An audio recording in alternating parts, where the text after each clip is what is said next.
Natalie Willis from the Baby Sleep Trainer.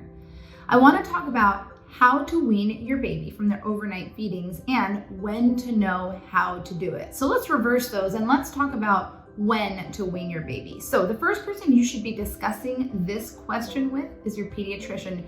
They're pretty uniquely qualified to know when it's safe for your baby to go overnight for extended periods of time without eating. Then your next step is to figure out, how do I actually start to wean them? And that's really going to have to do with whether they are bottle fed, breastfed, or a combination of both. For ease of discussion, I'm going to pretend that your baby either only bottle feeds or only breastfeeds and talk about how to wean from each of those. So let's start with breastfed babies. If you're going to wean a breastfed baby in a traditional sense, what you'll want to do is first time how many minutes each feeding takes. And for the ease of this discussion, let's say that each feeding takes on average 10 minutes. With your pediatrician's permission, what you can begin to do is reduce the amount of time that you allow your baby to nurse by, say, 30 to 60 seconds each night.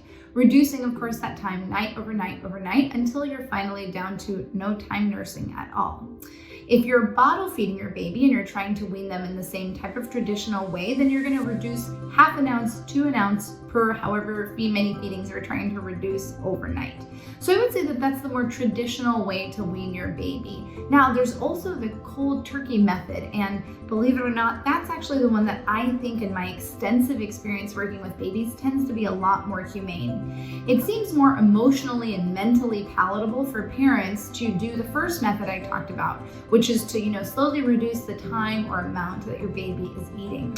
But the reality is that with both of those methods, you usually get to a point where you are, say, feeding for 4 or 5 minutes at the breast or 2 to 3 ounces in the bottle, and your baby finishes eating, but they're not really done, and you're not going to offer them anymore. If your baby wasn't able to get back to sleep or wasn't satisfied with that amount of feeding, then what's going to happen is they're going to be awake and they're probably not going to be very happy. And what you're going to do is you're going to find another way to get them to go back to sleep, rocking, bouncing, something like that.